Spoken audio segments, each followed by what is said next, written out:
नमस्कार दोस्तों, target with PS Parihar channel में आपका स्वागत है। सुबह की इस वीडियो में ऐसी सूचनाएं होती हैं जो विभिन्न समाचार पत्रों पर छाई हुई होती हैं और विद्यार्थियों के लिए आवश्यक होती हैं।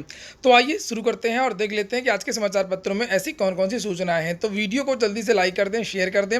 जिन छात्रों ने चैनल को अभी भी सब्सक्राइब ना किया हो तो जल्दी से सब्सक्राइब कर लें ताकि आप लोगों को भी इसी तरह की ऑथेंटिक अपडेट सबसे पहले मिलती रहें। आगे बढ़ने से पहले एक और सूचना है कि अगर आप लोग उत्तर प्रदेश अधीनस्थ सेवा चयन आयोग की यूपी ट्रिपल एस पीईटी परीक्षा की तैयारी कर रहे हैं तो चक्षु प्रकाशन की पुस्तक आप लोग ले सकते हैं। सभी कापी किताबों की दुकानों पर ये पुस्तक देखने को मिल जाएगी आप लोगों को।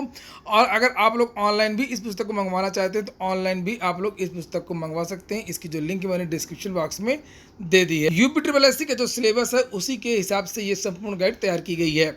चलिए शुरू करते हैं आज की सूचना को। और आज की सबसे पहली सूचना है कि लेखपाल के 8000 पदों पर होगी भर्ती। इसके बारे में मैंने भी कुछ दिन पहले एक वीडियो बनाया था जिसमें आप लोगों से बताया था कि यूपी ट्रिपल एस के बाद में जो सबसे पहली भर्ती हो सकती है वो लेखपाल, जूनियर असिस्टेंट और स्वास्थ्य कार्यकर्ता।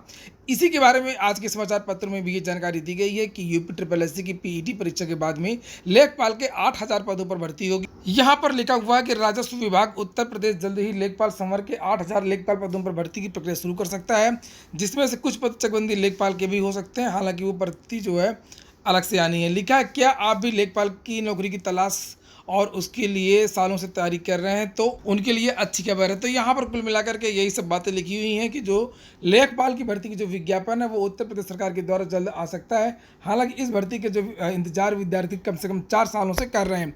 इसके बाद यहाँ पर यह भी स्पष्ट किया गया कि लेखपाल भर्ती के लिए पीईटी एग्जाम आप लोगों को देना ही होगा। अगली सूचना है, रोजगार के लिए हो रहे विरोध की विद्यार्थी लगातार उत्तर प्रदेश में योगी रोजगार दो और कभी नई प्राथमिक शिक्षक भर्ती और कभी बहुत सारी भर्तियों को लेकर के अलग अलग धरना प्रदर्शन कर रहे हैं।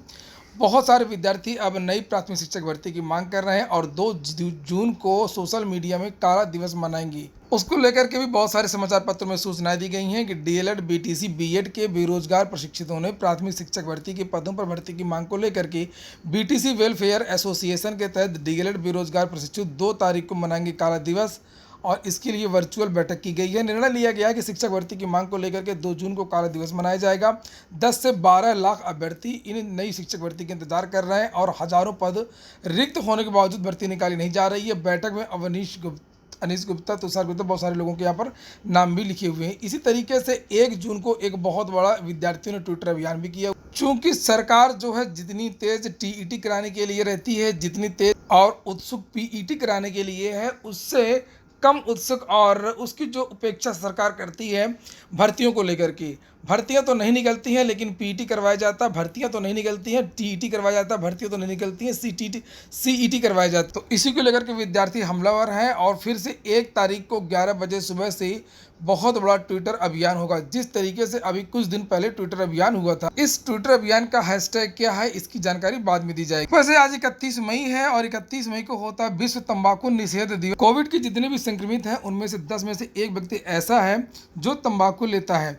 यहाँ पर नीचे लिखा हुआ है, गुटखा, खैनी, सिगरेट, हुक्का व अन्य तंबाकू युक्त पदार्थों का सेवन जानलेवा हो सकता है, इसलिए इस दिवस को याद करते हुए तंबाकू से बचें। अगली सूचना है उत्तर प्रदेश लोक सेवा आयोग की। उत्तर प्रदेश लोक सेवा आयोग की आज बहुत सारी सूचनाएं हैं। सबसे बड़ा तो आरोप लगता है उत्तर प्रदेश लोक सेवा आयोग पर कि वो भर्तियों के जो अध्याचन है उनको रोक देता है या तो उनका अध्याचन मंगवाता नहीं है। बहुत सारे जो विभाग हैं उन पर पद रिक्त हैं और पूरे पदों का जो विज्ञापन है वो जारी नहीं होता है। और यहाँ पर बात हो रही है बीडीओ भर्ती की। लिखा है कि 400 पद बीडीओ के खाली हैं और जो अध्याचन भेजा गया है, जो भर्ती हो रही है वो केवल 39 पदों पर।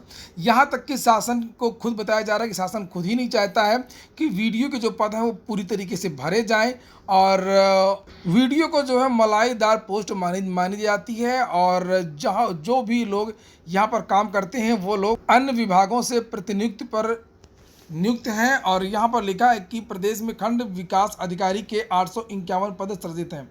इनमें 400 से अधिक पद खाली पड़े हैं और इसके बावजूद पीसीएस 2021 की भर्ती में बीडीओ के केवल 39 पद शामिल किए गए हैं। यानी रिक्तियों के मुकाबले केवल 4% पदों पर ही भर्ती की जाएगी। वहीं पर तकरीबन 7 लाख अभ्यर्थियों ने आवेदन किए हैं। स्पर्धा कठिन होती जा रही है और पदों की संख्या सीमित है। प्रतियोगी छात्रों ने मुख्यमंत्री को पत्र भेज करके बीडीओ के सभी रिक्त पदों पर भर्ती की मांग की है ताकि बेरोजगार युवाओं के लिए चयन के अवसर बढ़े।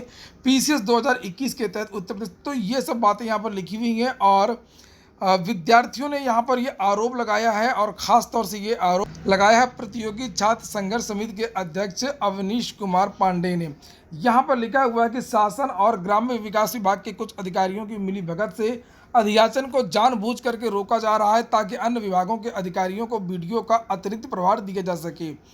लिखा है अवनीश का यह आरोप भी है कि ग्राम्य विकास अधिकारी के महत्वपूर्ण पद का प्रभार उप जिलाधिकारी से लेकर के ग्राम पंचायत सचिव को प्रदान किया जाता है। इसकी आड़ में भ्रष्टाचार को बढ़ावा मिल जाता है। तो जिनको भी यहाँ पर पोस्ट लेनी होती है, जिसका अतिरिक्त प्रभार लेना होता है, वो मोटा पैसा पहुँचाता है, चूँकि ये मलाईदार पोस्ट मानी जाती है। और ये सब जो है हो रहा है जीरो टॉलरेंस वाले मुख्यमंत्री योगी आदित्यनाथ के कार्यकाल में। डीएलएड को लेकर के भी यहाँ पर जानकारी दी गई, जिसके बारे में मैंने पहले ही आप लोगों से बताया था कि डीएलएड प्रशिक्षित 2 जून को मनाएंगे काला दिवस। तकनीकी संवर्ग के रिक्त पदों पर भर्ती की मांग की है। युवा मंच की ओर से मुख्यमंत्री को ईमेल पर ज्ञापन भेज करके तकनीकी शिक्षण संस्थानों में शिक्षकों के रिक्त पदों, शिक्षण संस्थानों में कंप्यूटर शिक्षकों और विभाग में खाली पड़े तकनीशियन एवं अभियंता के पदों पर शीघ्र भर्ती शुरू करने की मांग की है। युवा मंच के ईशान गोयल की ओर से लिखे गए पत्र में कहा गया है कि प्रयागराज स्थित आईईआरटी समेत 5 राजकीय पॉलिटेक्निक में से 251 पदों के मुकाबले महज 65 शिक्षक नियुक्त हैं। अन्य शिक्षण संस्थानों का भी यही हाल है। विभागों में भी तकनीकी संवर्ग के पद बड़ी संख्या में रिक्त है। तो इसको लेकर के लगातार आजकल समाचार पत्रों में ये जानकारी दी जा रही है कि जो उत्तर प्रदेश के बहुत सारे पॉलिटेक्निक संस्थान है, वहाँ पर किराए के मास्टर ढूंढे जा रहे हैं, वृद्ध मास्टर ढूंढे जा रहे हैं, उनको 25,000 रुपया देंगे। और यहाँ पर आप लोग देख सकते हैं लिखा हुआ 9 जून की जो कैबिनेट की बैठक हुई थी, उसमें ये निर्णय भी लिया गया था कि सेवानिवृत्त राजकीय पॉलिटेक्निक शिक्षकों को मिलेंगे शिक्षण के अवसर। राजकीय पॉलिटेक्निक से सेवानिवृत्त वृद्ध प्रधानाचार्य, विभागाध्यक्ष व लेक्चरर को मिलेंगे शिक्षण कार्य के अवसर। 70 से कम उम्र वाले इन शिक्षकों को निश्चित मानदेय 25,000 रुपया मिलेगा। और जो उत्तर प्रदेश के युवा बेरोजगार बीटेक इत्यादि के बहुत सारे जो छात्र सड़कों पर घूम रहे हैं, उसके बारे में सरकार नहीं सोचती है। उनको नियुक्ति पत्र देते हुए सरकार फ़ोटो नहीं खिंचवाती है। सरकार इस तरीके से फ़ोटो खिंचवाती है इन वृद्धों को कोविड के दौर में नौकरी देने को लेकर के। हालांकि ये बात सोशल मीडिया में भी बहुत ज़्यादा आई थी कि आखिरकार सरकार जो तकनीकी संवर्ग के पद हैं, चाहे वो आईटीआई अनुदेशक हों, उसका जो विज्ञापन है वो खुद ही निरस्त कर दिया गया। इसी तरीके से लोक सेवा आयोग की एक भर्ती आई थी पॉलिटेक्निक लेक्चरर की, वो भर्ती निकली थी, सब कुछ हो गया था और लास्ट में उस भर्ती को निरस्त कर दिया गया। उसका जो अध्याचन है वो खुद वापस ले लिया गया और उसके बाद में उस भर्ती के बारे में कुछ भी नहीं हुआ। यहाँ पर एक विद्यार्थी है जिन्होंने ये भेजा है कि अवगत कराना चाहूँगा कि उपरोक्त विज्ञापन पर भर्ती दिसंबर 2017 में निकाली गई थी। जिस भर्ती की मैं बात कर रहा हूँ पॉलिटेक्निक लेक्चरर लोक सेवा आयोग से, जिसमें प्रदेश भर के युवाओं ने आवेदन किया था। राजकीय पॉलिटेक्निक में जितनी प्रवक्ताओं की कमी वो सबको पता। 3.5 वर्षों में इस भर्ती को आगे बढ़ाने के लिए आयोग द्वारा कुछ नहीं किया गया। इसकी प्रक्रिया सिर्फ प्रमाण पत्रों के सत्यापन के बाद में सीधे इंटरव्यू की है, जिसको आयोग लगातार टाल रहा है। अतः आपसे निवेदन है कि आप शासन व आयोग से इस भर्ती को जल्द से जल्द पूरा कराने की प्रबल संस्तुति करें, आदेश जारी कराएं, जिससे उत्तर प्रदेश टेक्निकल एजुकेशन को बेहतर और पर्याप्त प्रवक्ता मिल सके। आपके द्वारा किया गया यह कार्य लाखों आवेदनकर्ताओं के हितार्थ होगा।